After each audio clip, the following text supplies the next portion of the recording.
याभ्यां विना न पश्यन्ति सिद्धा स्वान्धस्तमीश्वरम्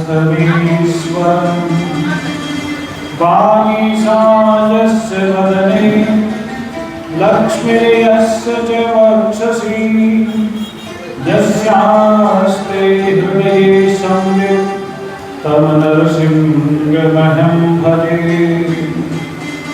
व्यासाय विष्णुरूपाय व्यासरूपाय विष्णवे नमो वै ब्रह्मनिधये वासिष्ठाय नमो नमः।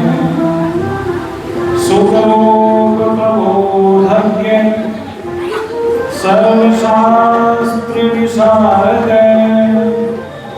एतत्कथा प्रकाशे मदज्ञानं विनाशये। मनोजवं मारुततुल्यवेगं जितेन्द्रियं बुद्धिमतां वरिष्ठं वातात्मजं वानरयोधमुख्यं श्रीरामदूतं शरणं प्रपद्ये। विघ्नहरण गौरीके नन्दन सुमिर सदा सुखदायिने। तुलसीदास जो गणपति सुमिरे कोटि विघ्न टल जाइने। वेद पुराण कथा से पहले जो सुमिरे चित लाइने। अष्ट सिद्धि नवनिधि लक्ष्मी मन इच्छा फल पाइने। भक्त भक्ति भगवंत गुरु चतुरानन बकुए। इनके पद वंदन किए नासत विघ्न हरे। बोले श्री गणेश जी महाराज की जय। बोले श्री उमापति महादेव की जय। बोले श्री वृंदावन बिहारी लाल की जय। बोले श्री सच्चिदानंद भगवान की जय। बोले श्री राधा कृष्ण भगवान की जय। बोले श्री गंगा मैया की जय। बोले समस्त देवी देवताओं की जय। बोले भागवत भगवान की जय। नमः पार्वती पतये हर हर महादेव। जय जय श्री राधे जय जय श्री राधे जय जय श्री राधे श्याम। श्रीमद् भागवत महापुराण का यह 7वें दिवस का सत्र आज आरंभ हो रहा है। भगवान श्री कृष्ण की कृपा से सद्गुरुदेव भगवान के आशीर्वाद से यह कथा अब पूर्णता की ओर है। इस मंदिर में निवास करने वाले समस्त देव विग्रहों को प्रणाम करते हुए इस मंदिर के प्रधान सेवक अर्चक आदरणीय ब्राह्मण देवताओं को नमन करते हुए श्री वीरेंद्र जी, राजन जी, अनिल जी, राजीव जी और हमारे आचार्य श्री सुनील दीक्षित जी, हमारे आचार्य श्री संदीप शर्मा जी, संगीतज्ञ मंडली, आपके हृदय में विराजमान भगवान वासुदेव श्री कृष्ण को प्रणाम करते हुए आइए भगवान की कथा में प्रवेश करें और भगवान को स्मरण करते हुए भगवान की कथा का शेष भाग सुने। सब प्रेम और भाव से भगवान श्री कृष्ण का जयकार लगाएंगे। बोलिए श्री कृष्ण कन्हैया की। आइए भगवान को प्रणाम करें और कथा में प्रवेश करें। सब प्रेम और भाव से भगवान का स्मरण करते हुए आज की कथा का रसास्वादन देंगे। ऐसे श्री भगवान को मेरा बारंबार प्रणाम है। ऐसे श्री भगवान को मेरा बारंबार है। ऐसे श्री भगवान को मेरा बारंबार प्रणाम है। ऐसे श्री भगवान को मेरा बारंबार कौन से भगवान को प्रणाम करना है? जानते हैं किनकी कथा सुन रहे हैं? किनकी कथा सुन रहे हैं? श्री कृष्ण जिनका नाम है, वो जिनका नाम है। कृष्ण जिनका नाम है, वो जिनका नाम है। ऐसे श्री भगवान को मेरा बारंबार प्रणाम है। ऐसे श्री भगवान को मेरा बारंबार प्रणाम है। ऐसे श्री भगवान को मेरा बारंबार प्रणाम है। ऐसे श्री भगवान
विवाह की विधि ब्राह्मणों से थोड़ी अलग होती है।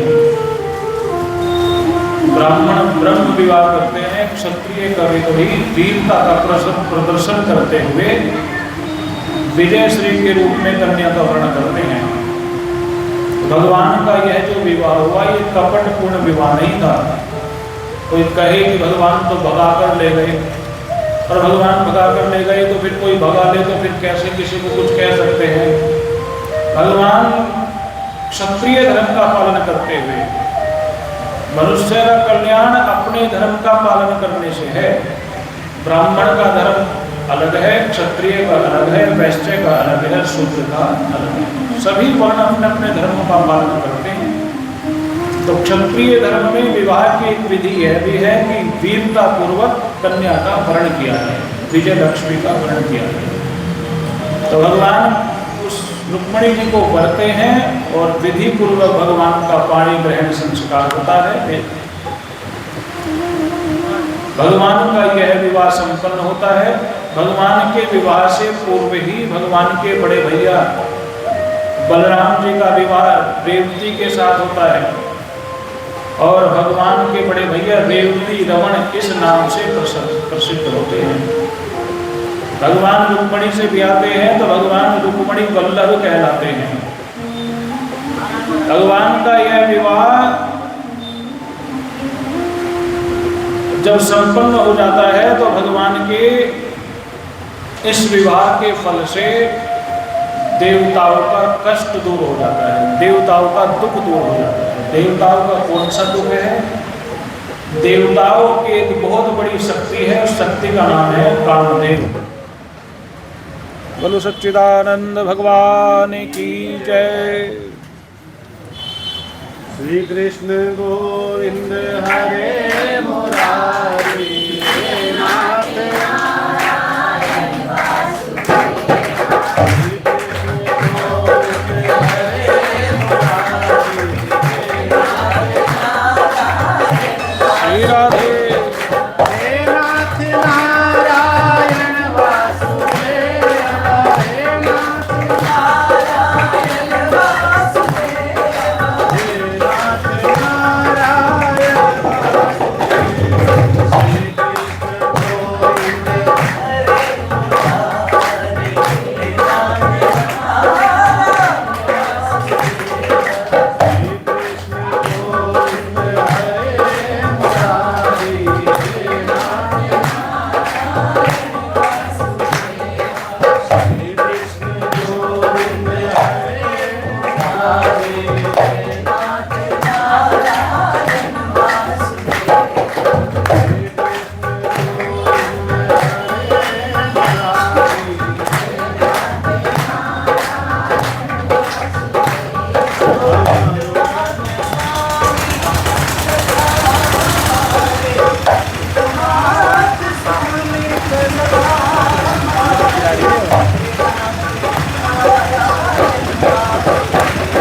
देवताओं की शक्ति का नाम है कामदेव।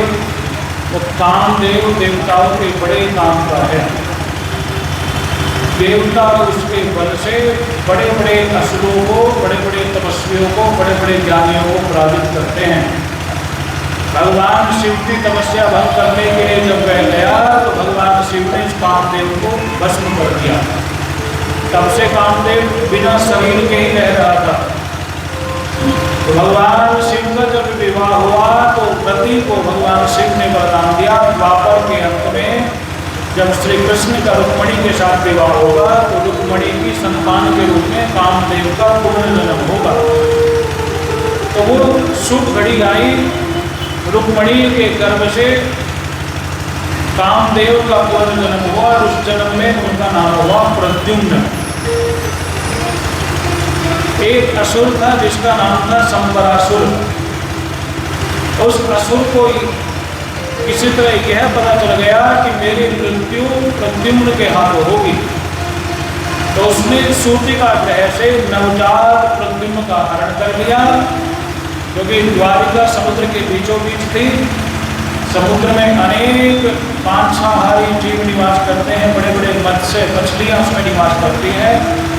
और उस शंबरासुर ने नवजात शिशु को, जो अभी अभी पैदा हुआ है, ज़्यादा दिन का नहीं है, उसको समुद्र में डाल दिया और देखता रहा। एक बड़ी मछली आई और उस मछली ने उस बालक को ग्रास बना लिया, अपने मुख में डाल लिया।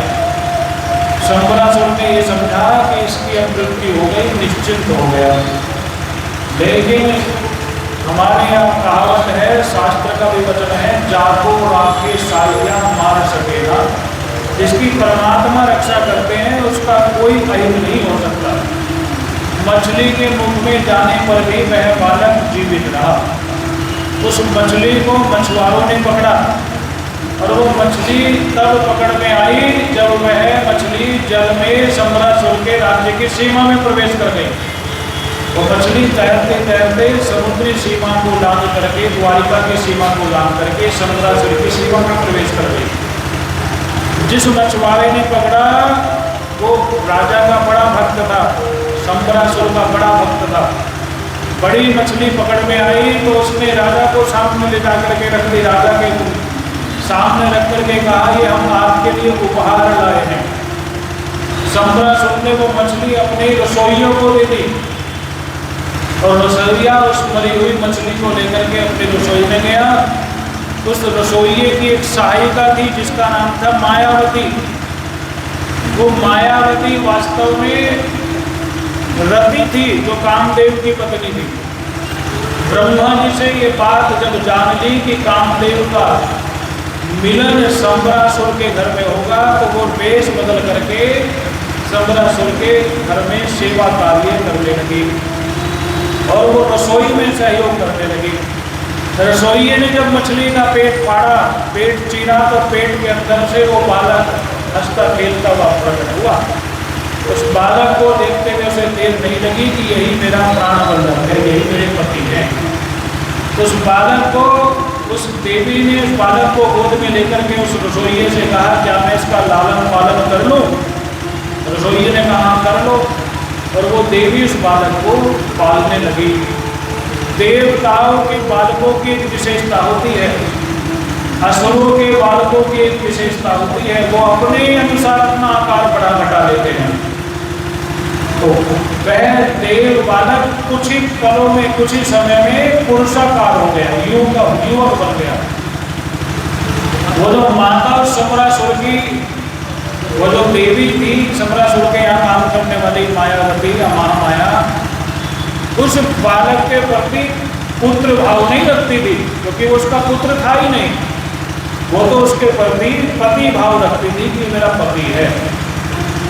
उस बालक ने जब उस देवी की बिगड़ी हुई दृष्टि देखी, देखो आंखें ही बता देती हैं कौन किस भाव से देख रहा है। और ये विशेषता माताओं को भगवान के द्वारा प्रदत्त है। आप माताएं पुरुषों की निगाह से समझ जाती हैं वो किस निगाह से हमें देख रहा है। ये भगवान ने माताओं को बहुत बड़ा गुण दिया है।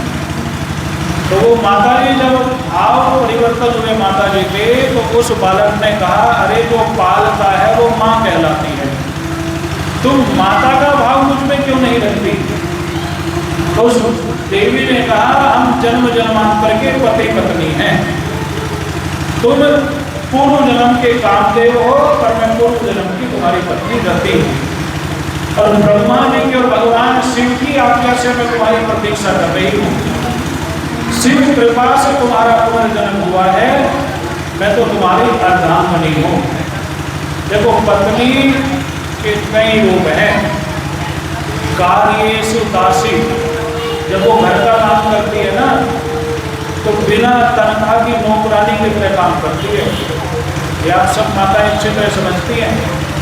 पति जब घर में आता है, सारा व्यवस्थित सामान इधर उधर फेंक देता है, और पति जब सुबह को ड्यूटी जाता है तो ऐसे ही छोड़ करके चला जाता है।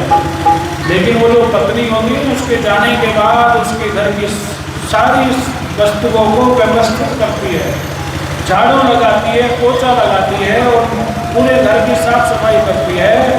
तो कार्य करते समय वो दासी का व्यवहार करती है जैसे कोई नौकरानी, और ऐसी नौकरानी जिसकी कोई तनख्वाह नहीं है।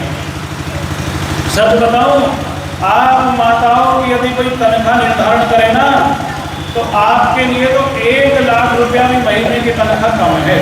इतना आप घर घर गृहस्थी का काम करती हैं, 1 लाख रुपया भी मिले तो भी आपके लिए कम है। तो कार्य सुदासी, और सलाह के समय हो जाती है वो मंत्री। जब वो सलाह देने पर आती है तो बड़े बड़े मंत्रियों को पछाड़ देती है, अपने पति के लिए ऐसी सलाह देती है कि काम बनता चला जाता है। कोई माने तो अच्छी बात है, ना माने तो वो क्या कर सकती है।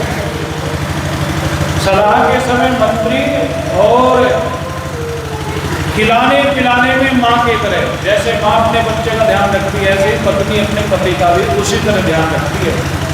पत्नी ये सोचती है कि मेरे पति को माता की कमी महसूस ना हो, पूरा ध्यान रखती है, समय पर चाय, समय पर नाश्ता, समय पर खाना, सब कुछ खिलाने पिलाने में माता की तरह।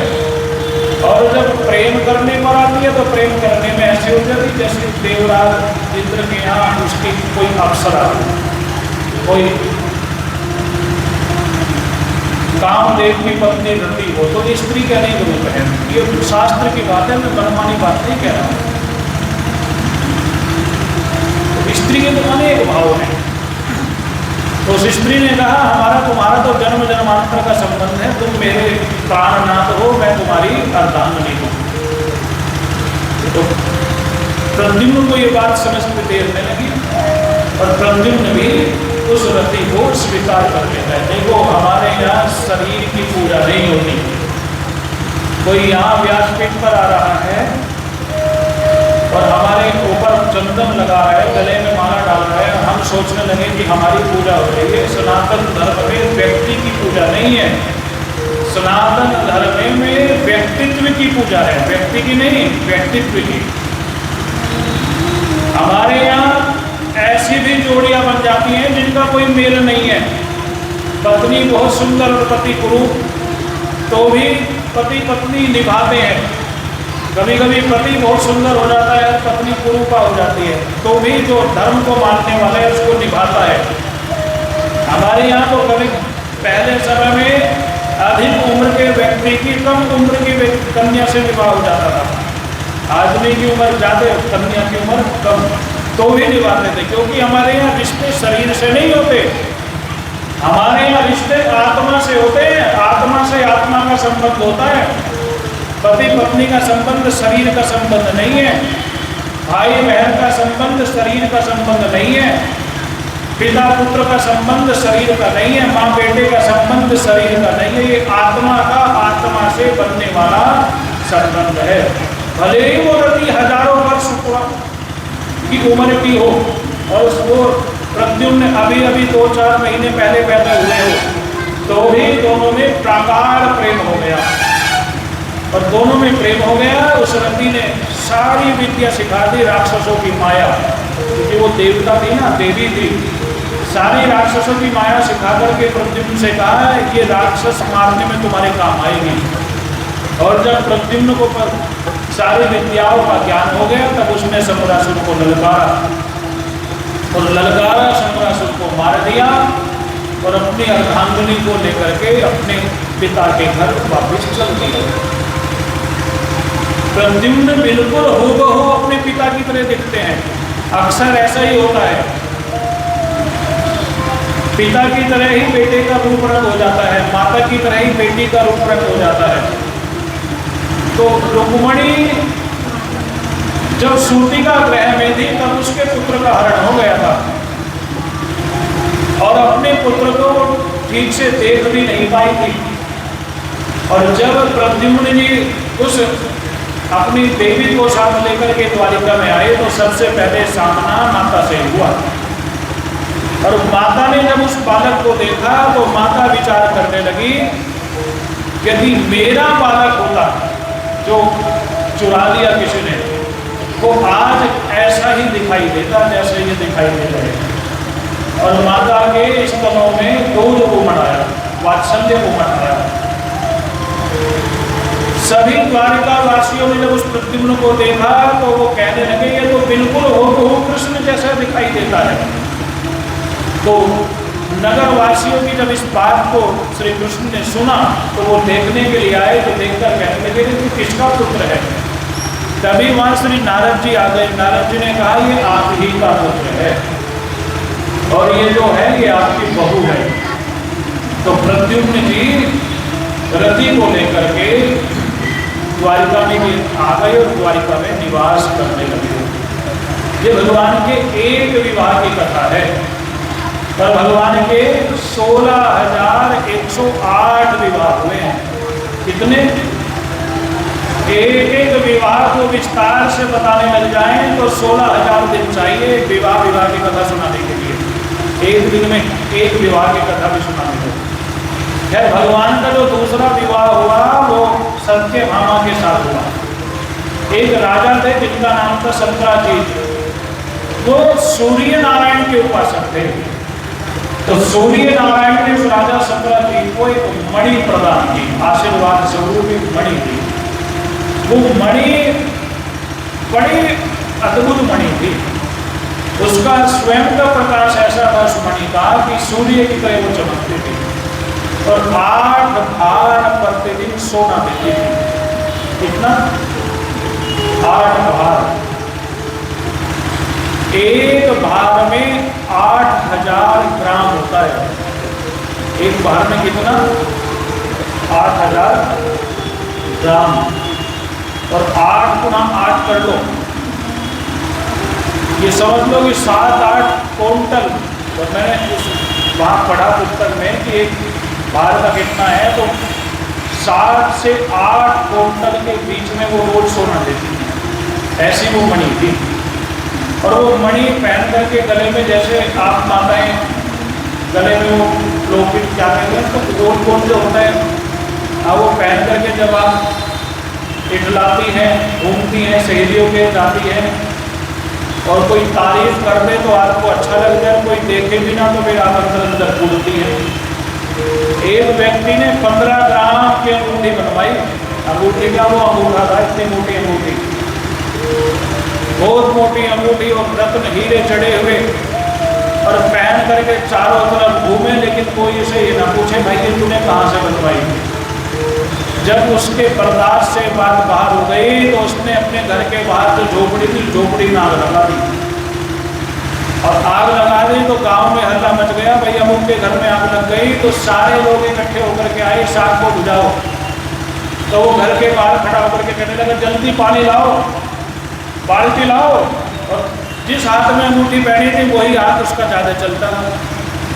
जल्दी पानी लाओ, जल्दी वो लाओ। एक ने हाथ पकड़ के कहा भाई अंगूठी तो बहुत बढ़िया। कहने लगा आप पूछा तो नहीं तब मैंने झोपड़े में आग लगा दी। तो पहले पूछ लेता तो कम से कम ये झोपड़ा तो बचता मेरा। तो कोई बहुमूल्य वस्तु हो, कोई तारीफ ना करे तो फिर उस वस्तु का होना ना होना बराबर माना जाता है। कुछ लोग ऐसा सोचते हैं। प्रसेन सत्राजीत भी ऐसे ही सोचता था। मणि गड़ी में गले में लटका करके लोकेट की तरह और पहुंच गया राजसभा में श्री कृष्ण जी। जब राजसभा में पदार्पण करता है तो ऐसा प्रकाश होता है मानो सूर्य नारायण ही सभा में आ गए हैं। सब अपने स्थान से खड़े हो जाते हैं। खड़े होकर के सब हाथ जोड़ करके श्री सूर्य आय नमः का जप करने लगते हैं। भगवान हंसते हैं, कहने लगे ये सूर्य नहीं है, ये तो सूर्य के भक्त हैं। देखो भगवान के भक्त भी भगवान की तरह ही चमकते हैं। भगवान के भक्त में और भगवान में फिर कोई भेद नहीं रह जाता।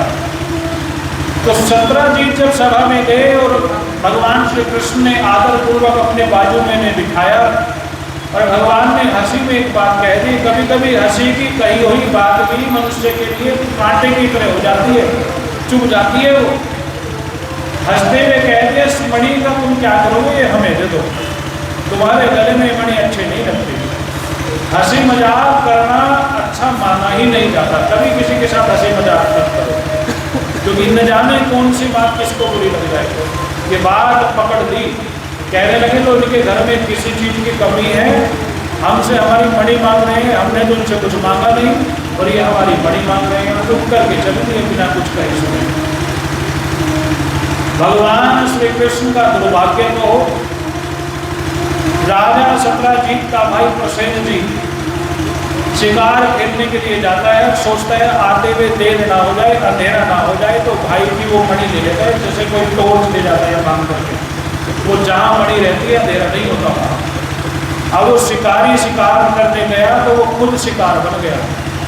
एक हिंसक सिंह ने उस राजा को मार दिया, प्रसेन ने, और सिंह को, उस सिंह को मार दिया एक भालू ने। घोड़ा भी मर गया, राजा भी मर गया, राजा का कहीं आता पता नहीं चला। तो उस सत्राजीत ने कहना शुरू कर दिया कि मेरे भाई को तो श्री कृष्ण ने ही मारा है, मेरे भाई को तो श्री कृष्ण ने ही मारा है, क्योंकि वो मणि चाहता था। मेरे भाई के पास मणि ना होते तो मेरे भाई का जीवन बच जाता। देखो, इस संसार में एक बहुत बड़ा रोग है, उस रोग का किसी के पास कोई इलाज नहीं है।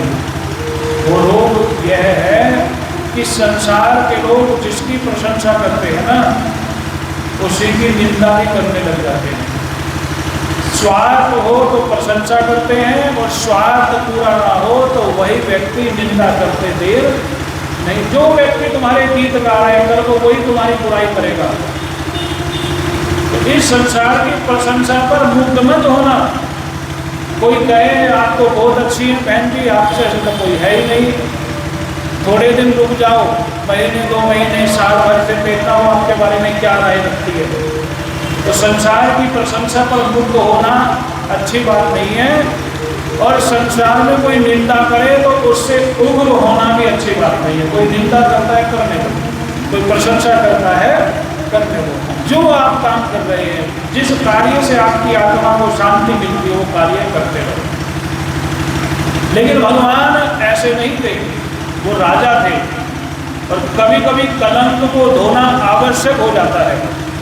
वो जो नगरवासी श्री कृष्ण का जूता खाते थे, जो नगरवासी श्री कृष्ण की कृपा पर आश्रित थे, जो नगर में निवास करने वाले लोग थे, वो भी इस बात को कहने लगे कि यदि कृष्ण मणि चुरा ले तो कोई बड़ी बात नहीं है, चोरी करना तो उनको बचपन से आता है। ये तो गोपियों के घर से मक्खन भी चुरा लेते थे। जो मक्खन चुरा सकता है, क्या वो मणि नहीं चुरा सकता? लोग बात करने लगे। संसार में सबसे बड़ा जो रोग है ना, सबसे बड़ा रोग क्या कहेंगे लोग, सबसे बड़ा रोग।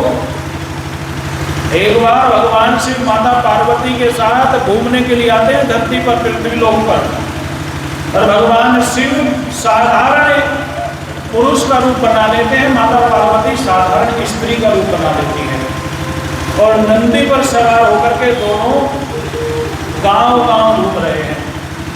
एक गांव के बाहर कुछ मछुआरे खड़े थे, उन्होंने देखा नंदी के ऊपर एक स्त्री और एक पुरुष बैठ करके जा रहे हैं। लोगों ने कहा, अरे शर्म नहीं आती, एक बूढ़े बैल के ऊपर 2 लोग सवार होकर के जा रहे हैं, इस बूढ़े बैल पर ये दया नहीं करते?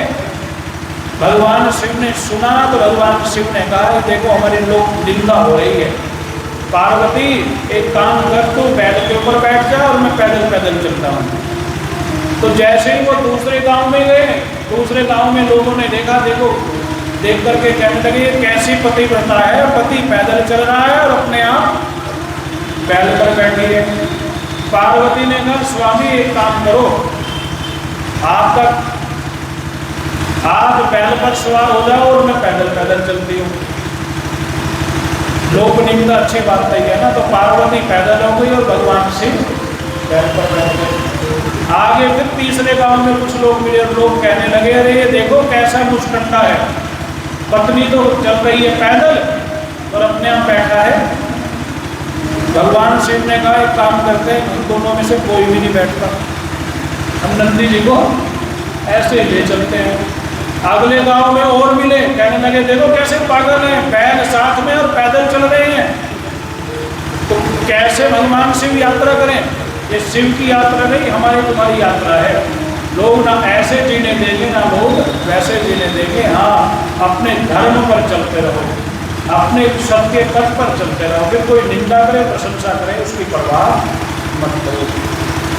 भगवान शिव की झूठी निंदा हुई, भगवान शिव ने निश्चय किया कि इस कलंक को धोना चाहिए, पर सत्राजीत को कहा कि 4 मंत्री तुम भेजो, 4 मंत्री मैं ले लेता हूँ और हम तुम्हारे भाई को ढूंढने जाते हैं।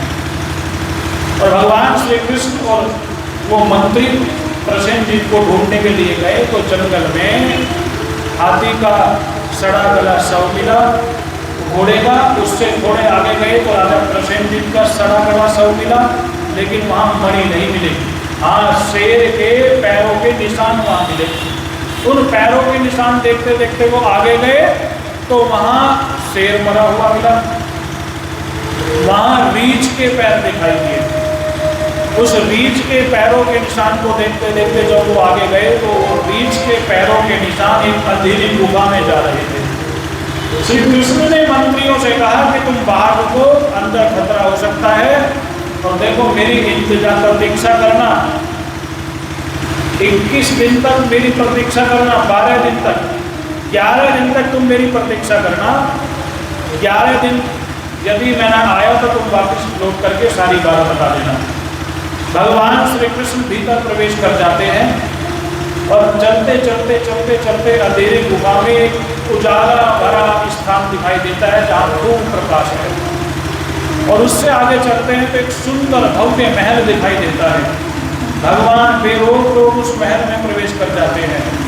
उस महल के अंदर पलने में एक बालक लेटा हुआ है, और उस बालक के ऊपर वो मणि ऐसे लटका रखी है जैसे आपके और हमारे बच्चे जब पालने में होते हैं ऊपर कोई खिलौना लटका देते हैं, ऐसे वो मणि घूम रही है। और बालक की दृष्टि उस मणि पर, वो बालक हाथ से लेना चाहता है। दाई पास में बैठी है और वो कहने लगी, बेटा इस मणि को राजा से सिंह ने पाया और सिंह से जानवंत ने पाया, और ये मणि तुम्हारी ही है। देखो इसको स्मंतक मणि की कथा कहते हैं। एक चतुर्थी ऐसी आती है जिसमें यदि चंद्रमा का दर्शन कर लिया जाए तो कलंक लगता ही लगता है। वो भाद्रपद महीने की शुक्ल पक्ष की चतुर्थी है। तो हो सकता है भगवान कृष्ण ने भी चंद्रमा देख लिया हो, उसका दोष भगवान पर लगा हो। झूठा रोपण लगता है, गलती से चंद्रमा देख लिया हो तो फिर इस कथा को याद कर लेना, चंद्रमा का दोष समाप्त हो जाता है। भगवान श्री कृष्ण ने इस मणि को देखा, इस धाई को देखा, धाई को देख करके भगवान ने कहा, अरे देवी ये मणि तो हमारी है। उस महल में आज तक किसी पुरुष ने प्रवेश नहीं किया। वो धाई उस पुरुष को देख करके भाग गई डर के मारे, और डर के मारे भाग करके उसने अपने स्वामी को कहा। उस महल का स्वामी और कोई नहीं, भगवान राम अवतार के जानवंत जी थे। जानवंत जी ने बात सुनी कि हमारे महल में कोई अनजान पुरुष आ गया है, तो जानवंत जी बूढ़े हो चुके हैं, आंखों से दिखना थोड़ा कम हो गया है।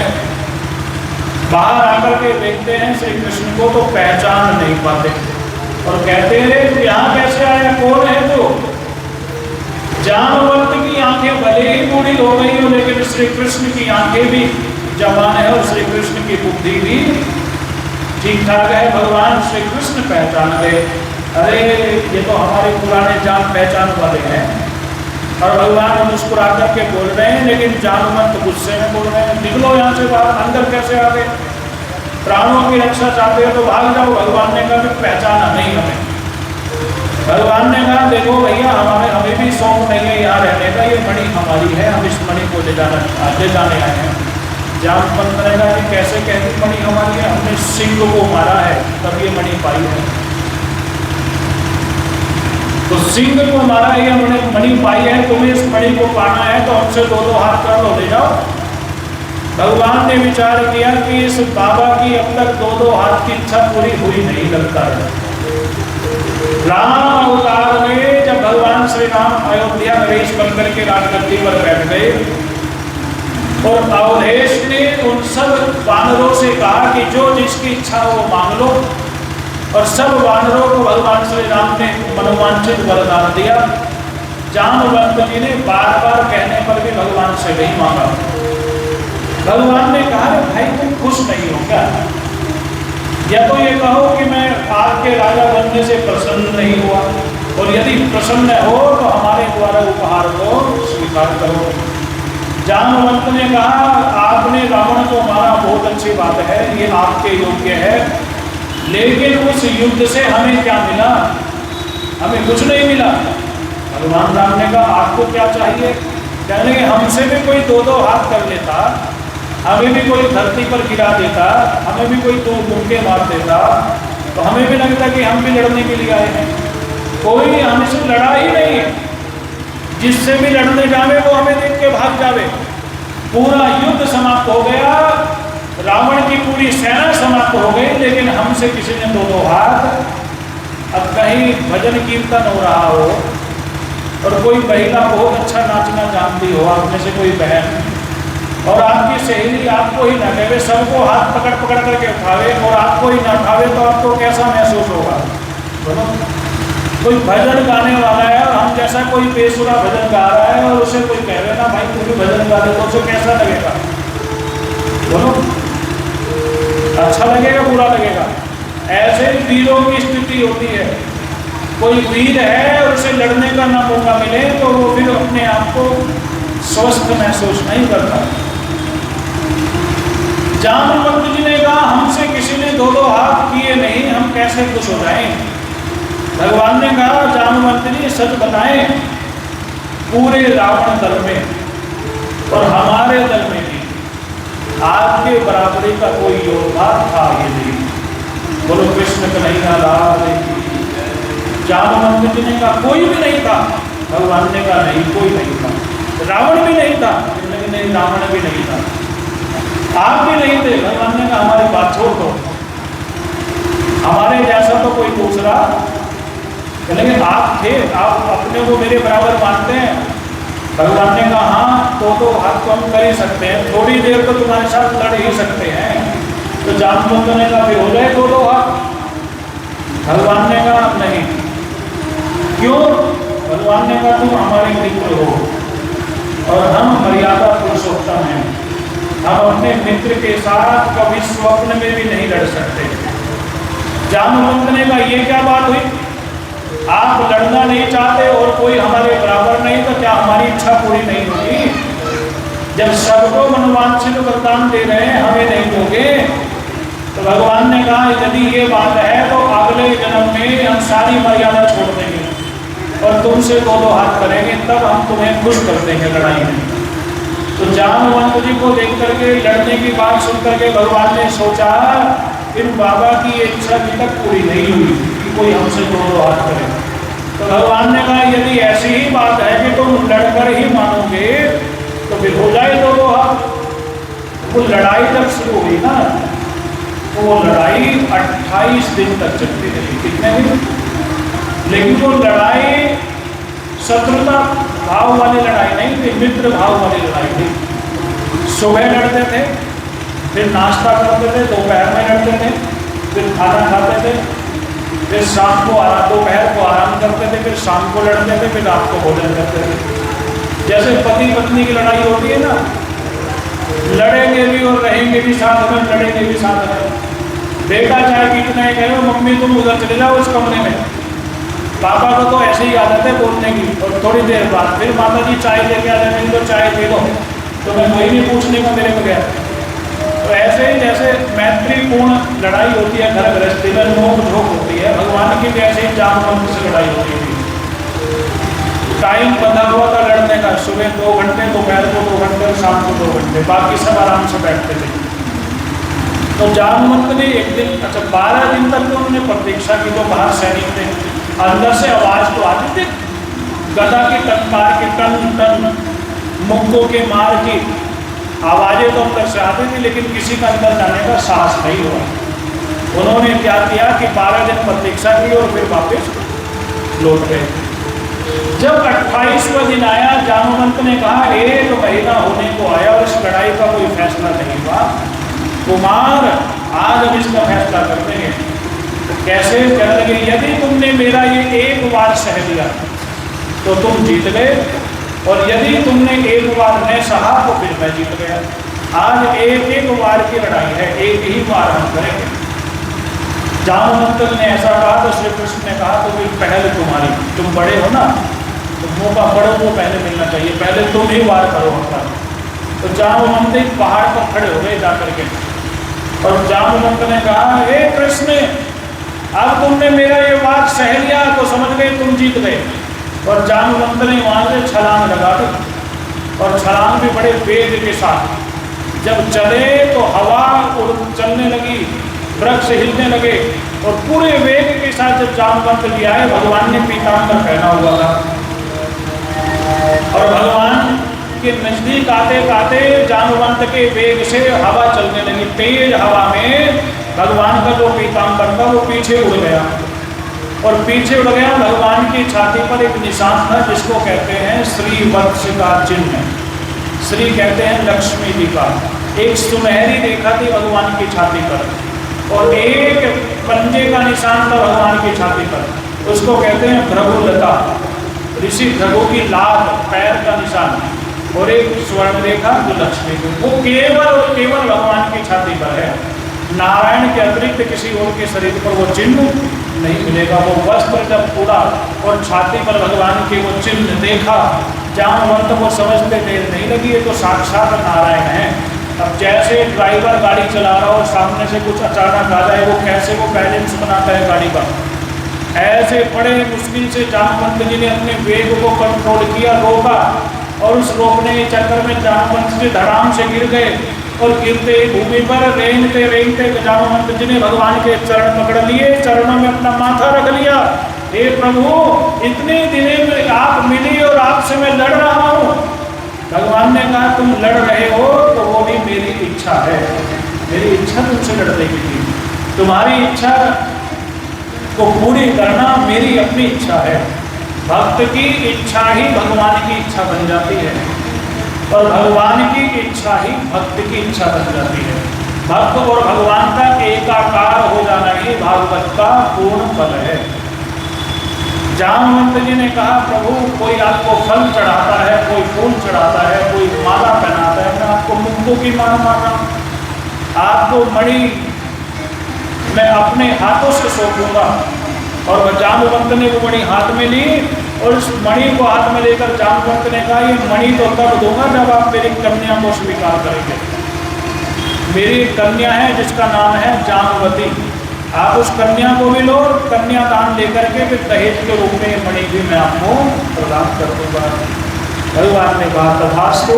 तो जामवंत ने अपनी कन्या के हाथ पर वो मणि रख करके, जैसे एक साधारण पिता कन्या दान करता है, ऐसे जामवंत जी ने अपनी कन्या का दान श्री कृष्ण को कर दिया।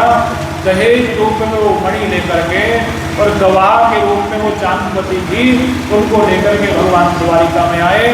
उस मणि को सत्राजीत के हाथ पर रखते हुए कहा देखो, इसमें मेरा कोई दोष नहीं है, इसमें मेरा कोई सहयोग नहीं है, मैं इसमें किसी प्रकार से शामिल नहीं हूँ, उस बात की गवाही ये दे दी जाएगी। जामवंती ने सारी बात बता दी, कैसे कैसे वो मणि जामवंत तक पहुँची। अब जो लोग भगवान राम की, भगवान कृष्ण की निंदा कर रहे थे, वही लोग सत्राजीत की निंदा करने लगे। कैसा पापी है, अपने राजा को आरोप लगाता है। इस संसार के लोग ऐसे ही होते हैं, जिसकी हवा चलती है ना, फिर माता जी कह रही थी, जिसकी हवा चलती है लोग उसी की तरह बोलने लगते हैं। तो जो भगवान की निंदा कर रहे थे भगवान की प्रशंसा करने लगे। सत्राजीत की जगह जगह निंदा करने होने लगी। देखो, झूठा आदमी कहीं ना कहीं फंसता जरूर है। झूठ झूठ ही रहता है, चाहे कितने जोर से बोला जाए, सच सच ही रहता है, चाहे कितने ही खामोशी से सुना जाए। तो भगवान की निंदा करने वाले सत्राजीत की निंदा होने लगी, लोग खूब करने लगे। तो सत्राजीत ने सोचा अब तो जीना भी मुश्किल हो गया, क्या किया जाए, इन लोगों की निंदा से कैसे बचा जाए। तो सत्राजीत ने विचार किया, किसी तरह यदि भगवान का रिश्तेदार बन जाऊं, किसी तरह भगवान से मेरा संबंध हो जाए, फिर कौन मेरी निंदा करेगा। और सत्राजीत ने अपनी कन्या, जिसका नाम था सत्यभामा, उस कन्या का हाथ श्री कृष्ण के हाथ में देते हुए कहा कि ये मणि भी तुम्हारी और ये कन्या भी तुम्हारी, और हम आज से आपके ससुर हो गए। भगवान उसके संबंधी बन गए। भगवान ने वो मणि वापिस सत्राजीत को दे दी। भगवान का दिया हुआ आशीर्वाद, ब्राह्मण का दिया हुआ प्रसाद, गुरु की दी हुई वस्तु बांटनी नहीं चाहिए, जिसे मिल जाए उसे ही रखनी चाहिए। प्रसाद बांट करके खाया जाता है, लेकिन आशीर्वाद उसी को खाना चाहिए जिसे दिया गया हो। हमारा स्वभाव होता है पंडित जी ने मंदिर से प्रसाद दिया, उसको ले जाकर के फ्रिज पर रख देंगे।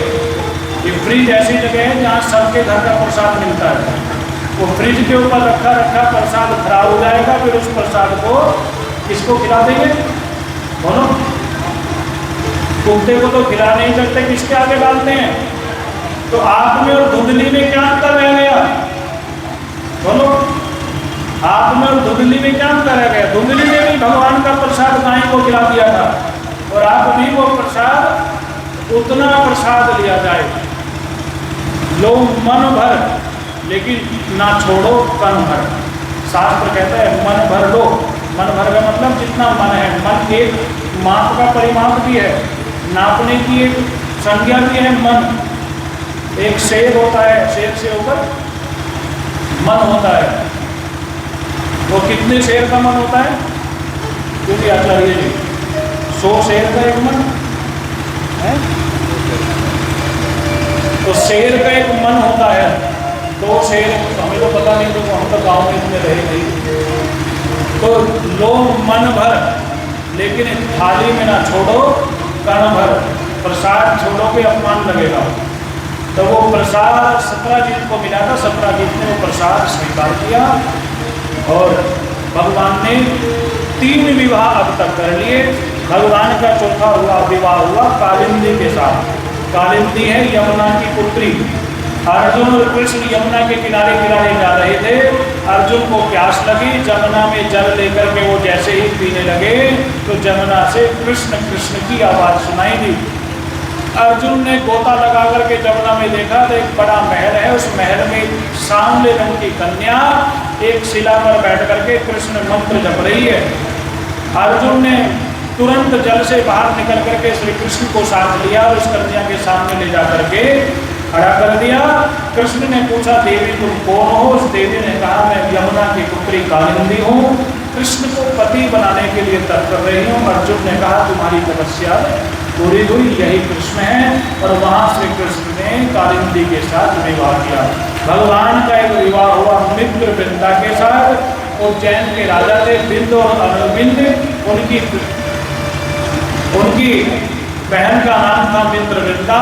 जैसे रुक्मी शिशुपाल के साथ अपनी कन्या का विवाह करना चाहता था, ऐसे ही बिंद अरविंद अपनी बहन का विवाह दुर्योधन के साथ करना चाहते थे।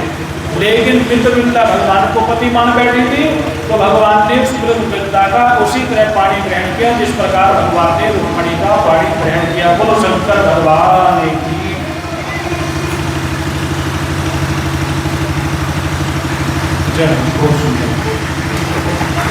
देखो, गौ, गोपाल और ग्रंथ, इन तीनों का गहरा संबंध है। पहले भी हमने कथा में बताया। आ जाओ, यहीं आ जाओ, आ जाओ तो यहाँ।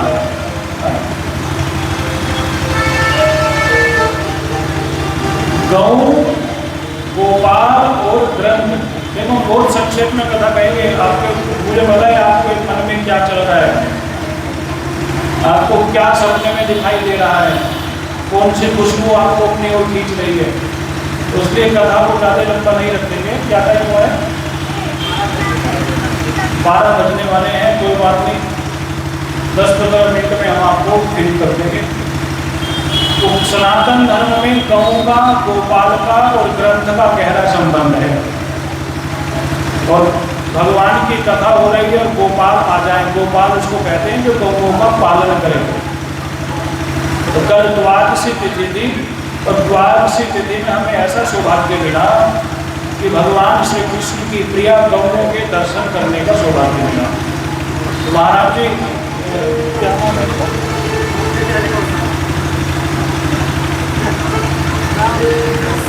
बांके बिहारी गौशाला जो आप ही के पास नजदीकी है, पास में ही, और हमारे आदरणीय महंत जी संजय जी का मैं इतनी अच्छा कार्य कर रहे हैं, इतने भाव से कार्य कर रहे हैं।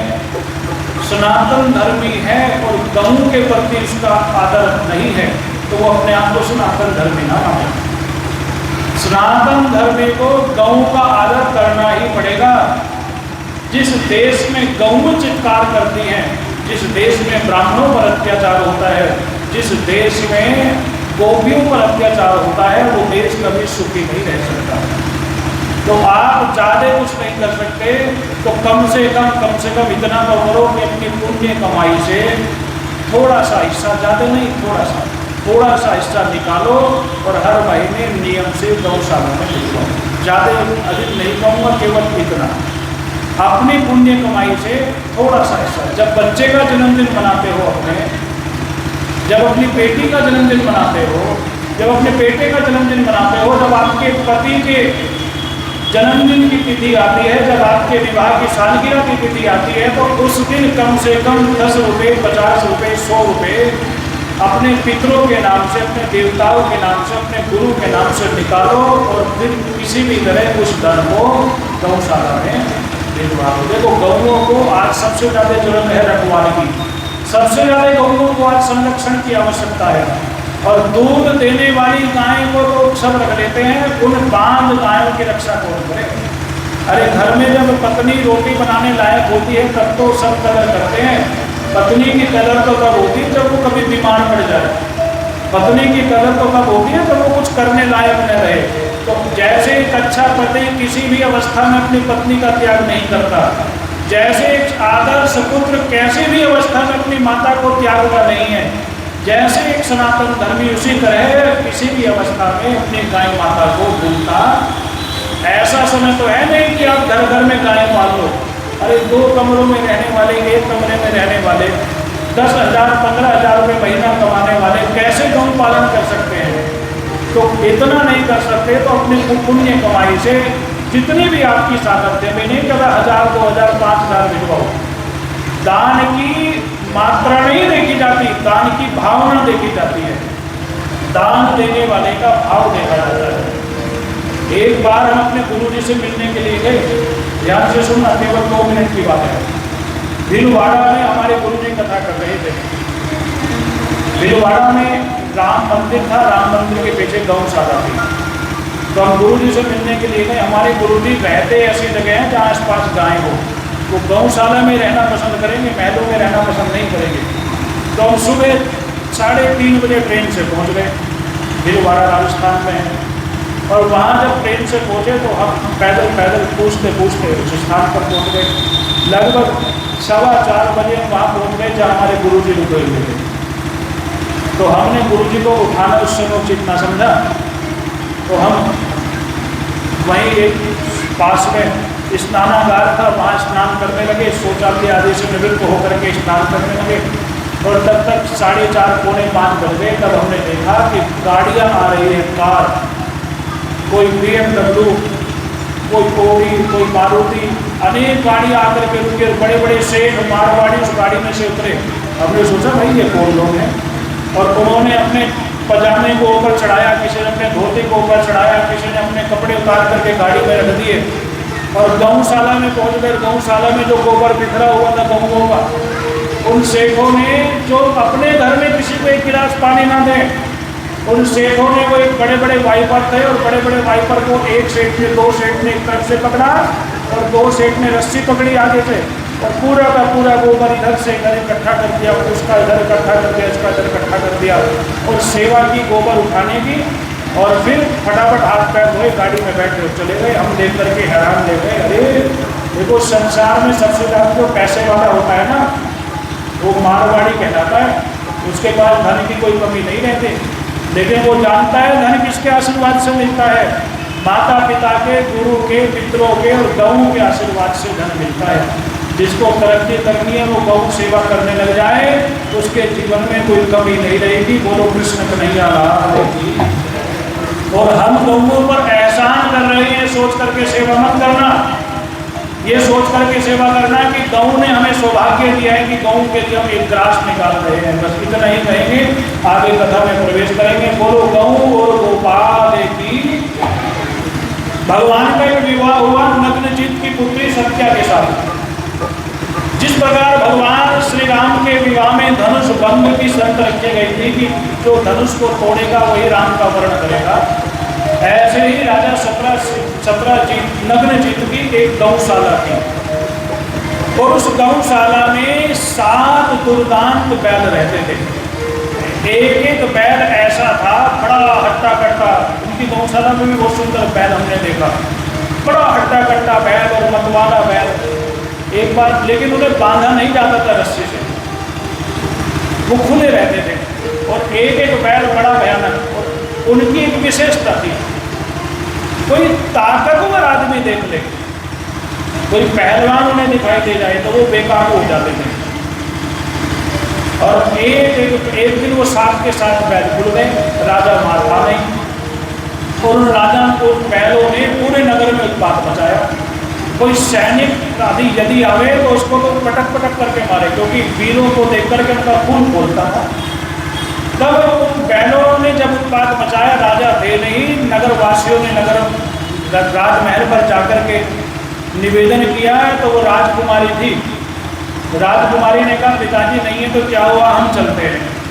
और जैसे कोई अपने घर के पालतू कुत्ते का कान पकड़ता है ना, और कुत्ता कुछ नहीं कहता, पूंछ ही जाता है, उस देवी ने एक एक बैल का कान पकड़ा और एक एक बैल को ला करके गौशाला में बांधने लगे, बाड़े में बांधने लगे। जब राजा ने दृश्य देखा, अरे मेरी बेटी इतनी वीर है, इन दुर्दांत बैलों को उसने अपने वश में कर लिया, तो उसने संकल्प कर लिया, जैसे जनक जी ने कर लिया। उन्होंने कहा इन सातों बैल के नाक में जो नकेल डाल देगा, एक रस्सी से जो सातों बैलों को बांध देगा, उसी से अपनी कन्या का। और वो एक लौती कन्या थी, बहुत बड़ा राज्य था, सब कुछ मैं उसको दे दूंगा। अब इस लालच में बहुत लोग आए, लेकिन आए वो चल करके, लेकिन गए वो उस पर बैठ करके, समझ रही है, आजकल उसको स्ट्रेचर कहते हैं। आए वो अपने पैरों से और गए कंधों पर।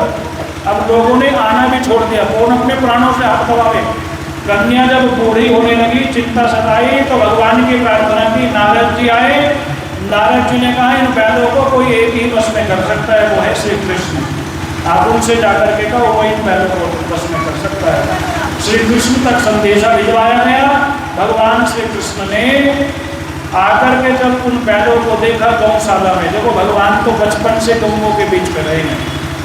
जब वो 4 साल के थे, 4.5 साल के थे, तब से वो गौओं के बीच में रहते थे। गोपाल को कैसे, कौन सी गाय को कैसे वश में करना है वो जानता है।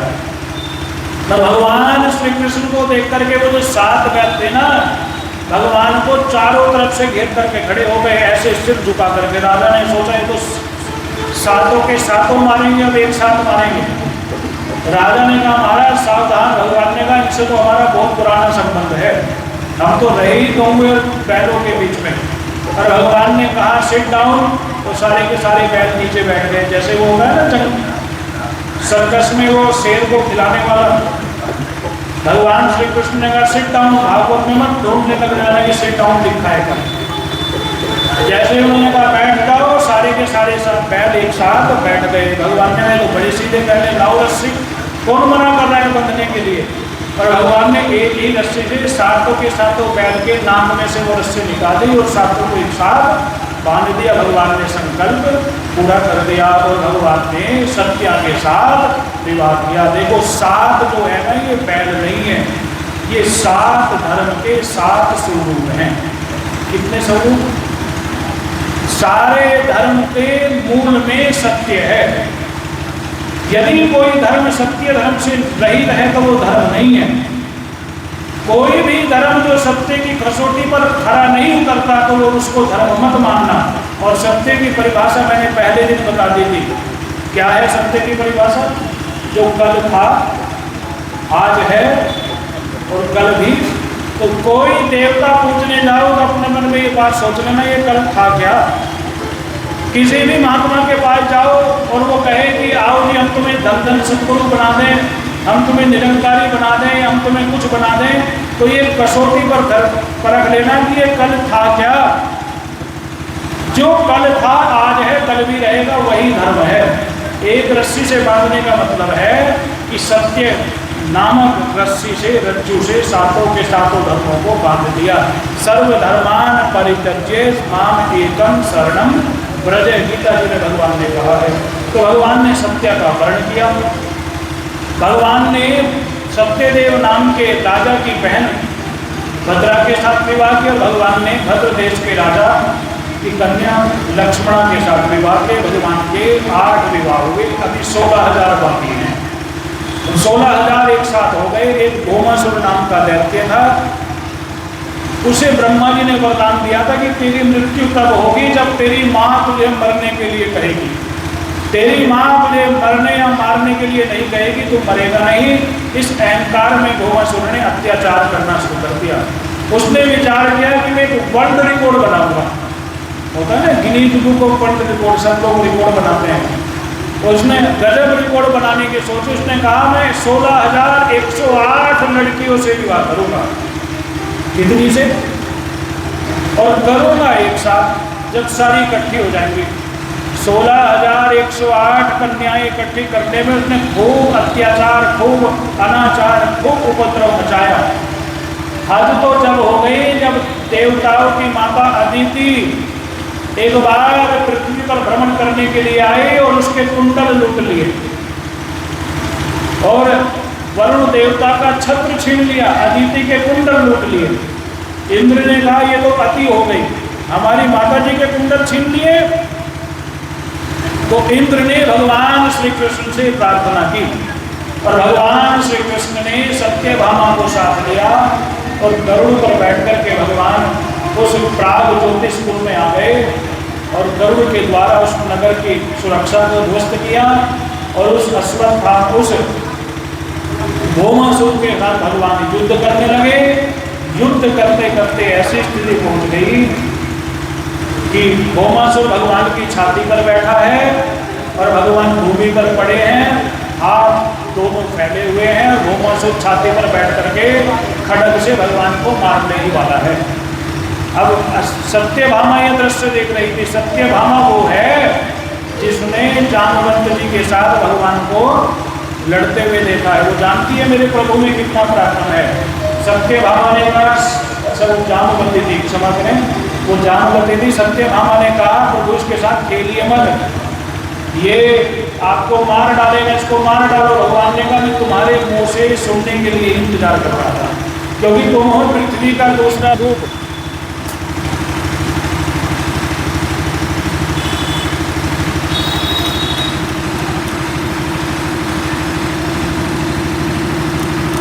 आ तो गई लाइट इसमें, चलाओ।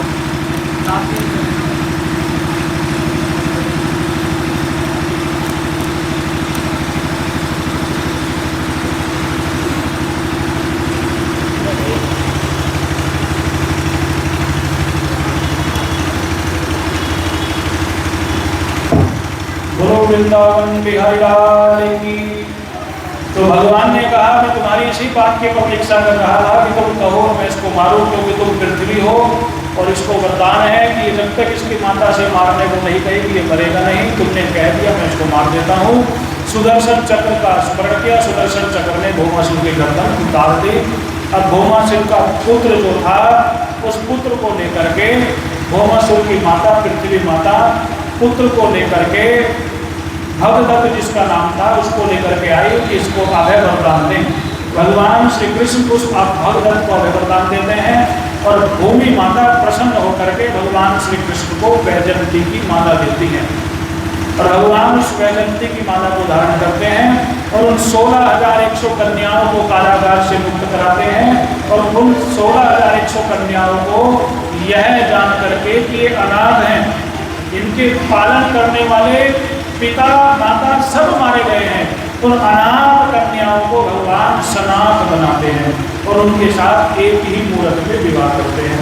इस प्रकार भगवान का यह विवाह हुआ। देखो 16,108 रानी तो है ही भगवान की, एक रानी से 10 लड़के हुए। कितने? 1,61,000 तो भगवान के लड़के थे और एक रानी से एक लड़की हुई तो 16,100 लड़कियां हुई 108, तो 1,77,108 भगवान के अपने पुत्र और पुत्रियां थी। कितनी? 1,71,108 और भगवान श्री कृष्ण की संतान है और वसुदेव जी के 14 विवाह हुए थे। कितने? अब देखो वसुदेव जी के 14 पत्नियों से कितने बच्चे हुए होंगे और उनकी कितनी संतति हुई होगी। अब आप ये समझ लो कि जिस समय भगवान श्री कृष्ण ने यदुवंशियों को समाप्त किया, उस समय 56 करोड़ यदुवंशियों को भगवान ने एक दिन में निपटाया। ऐसा भगवान का कुंभ था, ऐसा भगवान का कुटुंब था। अब ये बात मैं इसलिए कह रहा हूँ कि ये बात आप इस प्रकार से समझो कि ये सारा संसार ही भगवान का कुटुंब है। भगवान के विषय में कहा गया है वसुधैव कुटुंबकम, ये सारी वसुधा में निवास करने वाले मनुष्य भगवान का परिवार है। अब कोई पिता को पिता माने या न माने, इससे पिता पर कोई प्रभाव नहीं पड़ता, उनके डीएनए पे कोई प्रभाव नहीं पड़ता। कोई ये कहे कि मेरा तो ये बाप है ही नहीं, इससे उसका डीएनए नहीं बदल जाएगा। एक व्यक्ति ने, एक महात्मा ने कहा कि मरने से, जन्म लेने से पहले सब सनातनी थे और मरने के बाद भी सब सनातनी ही रहेंगे। ये तो भेदभाव है, बस इस संसार का चिन्ह है।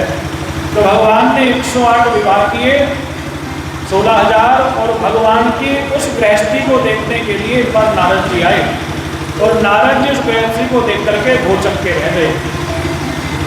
भगवान ने अनेक लीलाएं की, शिशुपाल, दंतवक्र, साल, इन आदि का भगवान ने वध किया। और भगवान के एक परम मित्र की कथा यहाँ आती है, उस मित्र का नाम है सुदामा। देखो, सुदामा जी का चरित्र ऐसा चरित्र है जिसको मिनटों में नहीं, घंटों में नहीं, महीनों में भी नहीं पूरा किया जा सकता। संक्षेप में इतना कहना चाहेंगे कि जो सुदामा है ना, ये भगवान का अनन्य भक्त है।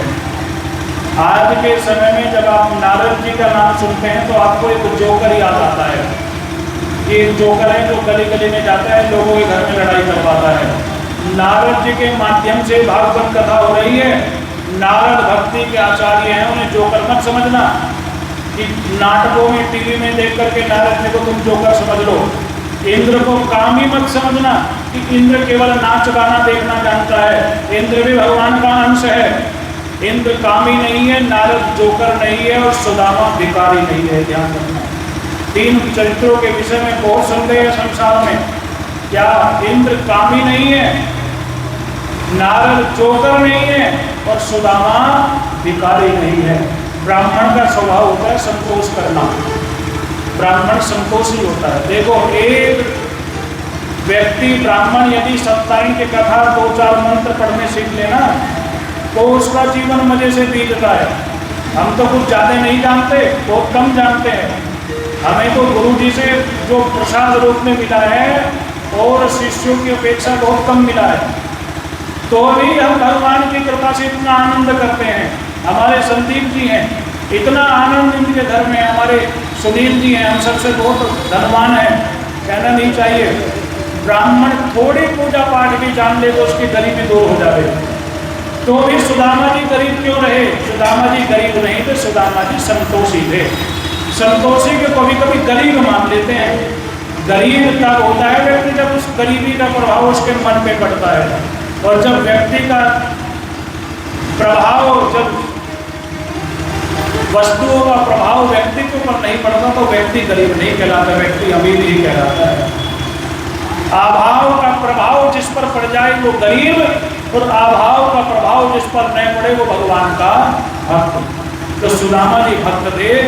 ऐसी सुदामा जी की महिमा थी कि जब सुखदेव जी सुदामा जी की कथा सुनाने लगे तो आदर की अधिकता के कारण सुखदेव जी ने सुदामा जी का नाम भी नहीं लिया। उन्होंने कहा, कृष्णस्य आसीत सखा कश्चित ब्राह्मणो ब्रह्मवित्त में विरक्त है इंद्रियार्थेषु प्रशांतात्मा चितेंद्रिय। एक ब्राह्मण था जो इंद्रियों को संयम में रखता था, प्रशांत आत्मा था और ब्रह्म रूपी धन से वो संपन्न था। लेकिन वो संतोषी ब्राह्मण था, पत्नी संतोषी नहीं थी। 5-7 मिनट का तो खेल था।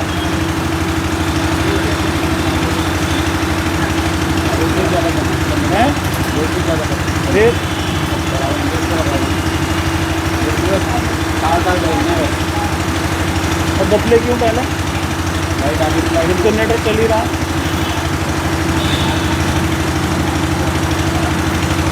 तो कहाँ है भाई, इसके यहाँ 1 मिनट बाद ही हो रहा है।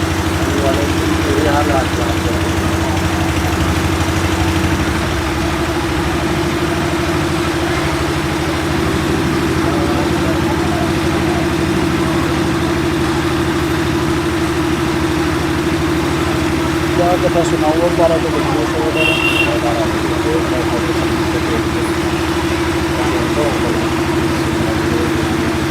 भाई कहाँ रह गए?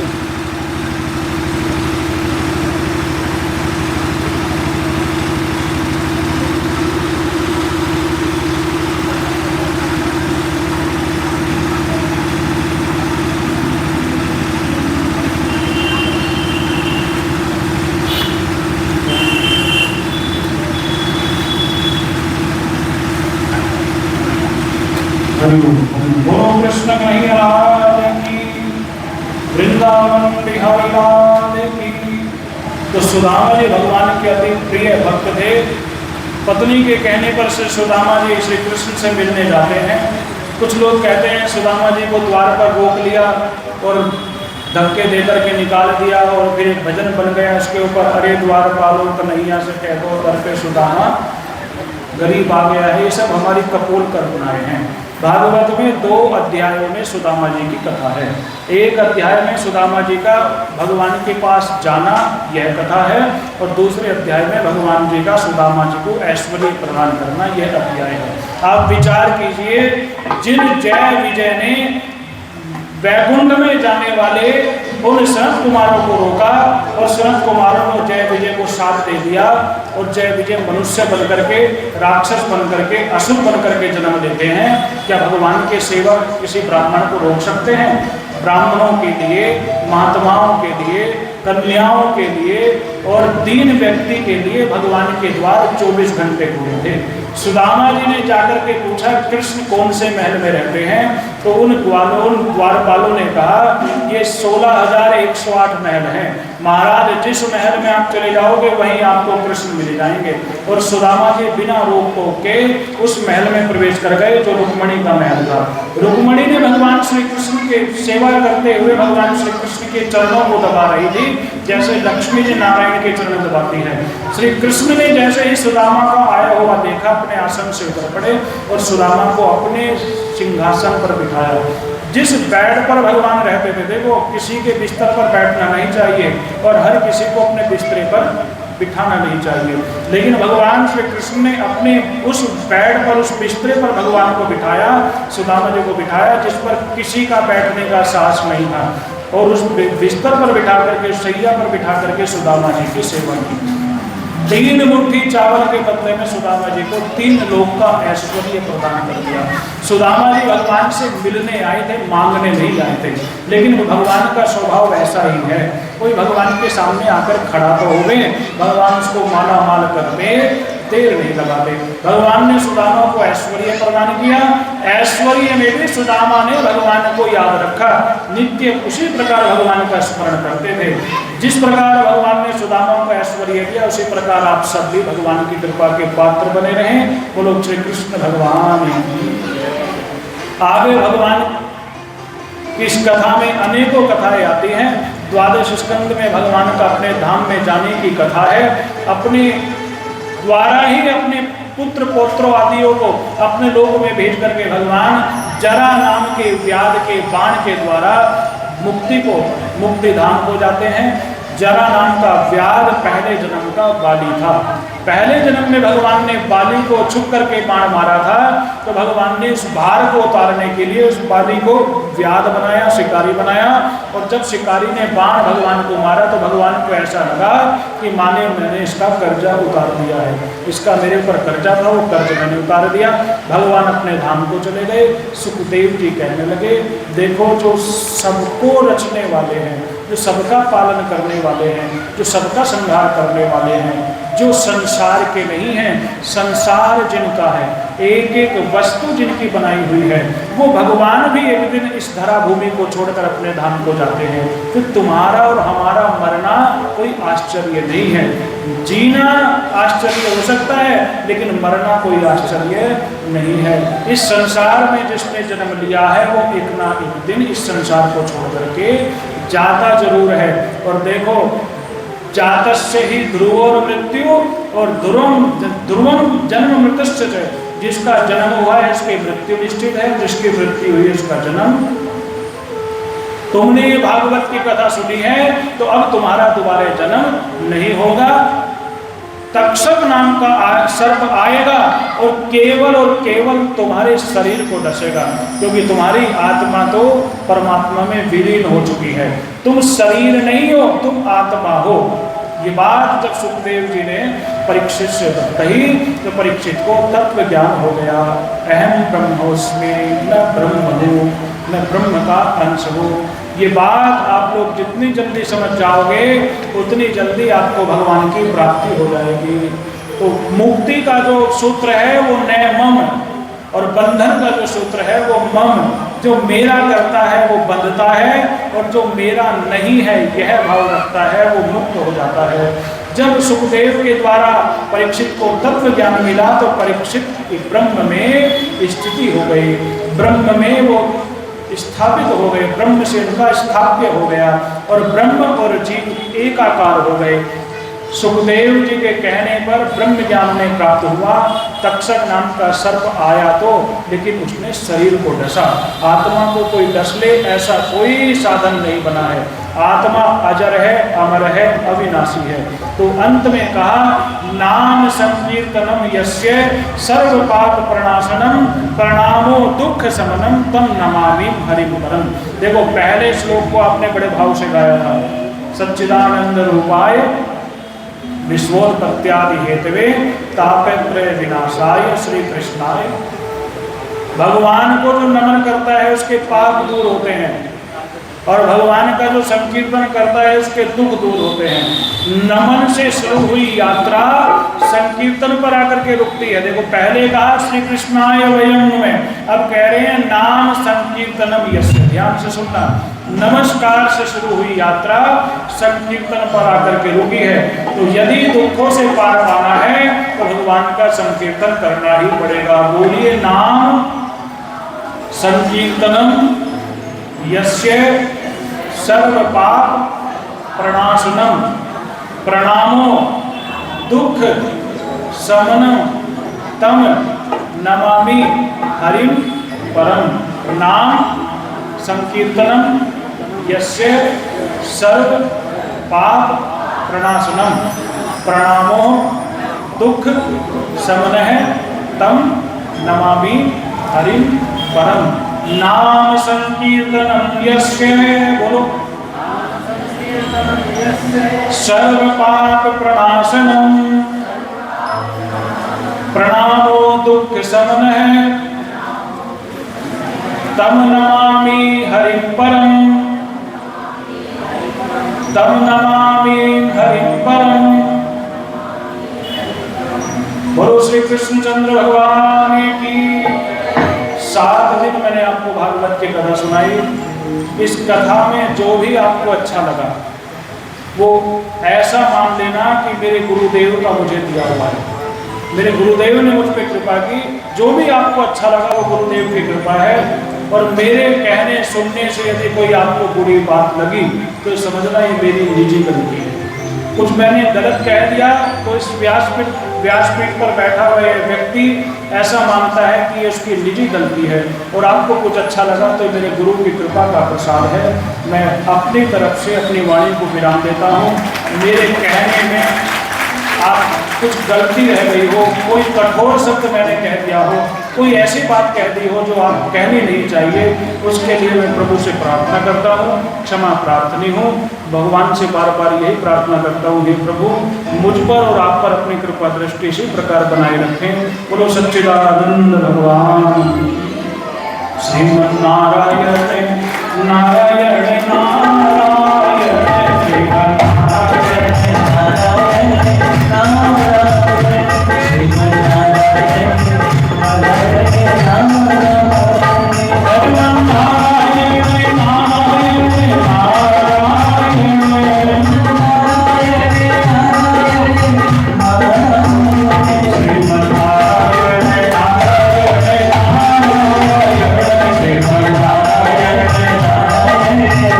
Hare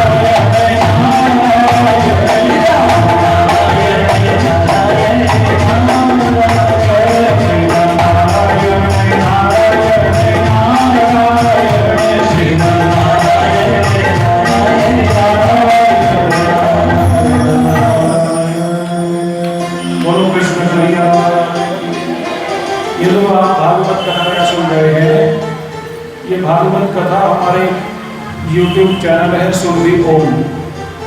और सुरभि गाय माता का नाम है और ओम परब्रह्म परमेश्वर का प्रतीक है। तो सुरभि ओम नाम के YouTube चैनल पर ये कथा आपको मिल जाएगी। आप यदि सुनना चाहते हैं तो इस कथा को दोबारा भी सुन सकते हैं। ये हमारा पंचांग है जिसमें तिथि त्योहार है। हालांकि 6-7 महीने तो बीत गए, तो भी अभी काफ़ी समय है इसमें जो आपको देखने के लिए मिल जाएगा। पर्याप्त है, लेकिन एक परिवार एक ही लेना है ना। ऐसा करना कि एक व्यक्ति को एक मिल जाए, निःशुल्क है, इसकी कोई सेवा नहीं है, फ्री है, तो ये आप ले सकते हैं। तो पहले ब्राह्मण देवता को ही समर्पित है। और श्री अरविंद कश्यप जी जो हमारे इस मंदिर समिति के अध्यक्ष हैं, कुंदन स्वीट्स वाले, गौरव जी और ये सब गौरव जी के द्वारा सम्मानित। अच्छा।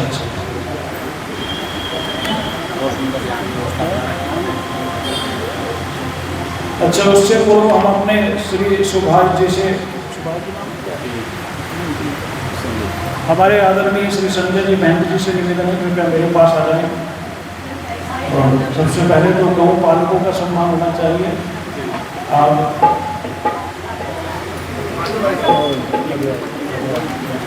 आप इसी प्रकार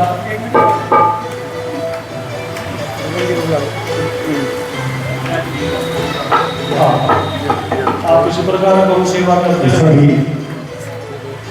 माता और बहनों से निवेदन है जो व्यास पूजा करना चाहती हैं, जिन्होंने 7 दिन कथा सुनी है और मन में इच्छा है कि व्यास जी को तिलक करें, दक्षिणा दें, वो आज कर सकते हैं। देखो, मेरी दक्षिणा यही है कि आप धर्म पालन करते रहें। मुझे भगवान ठाकुर जी ने इतना दिया है।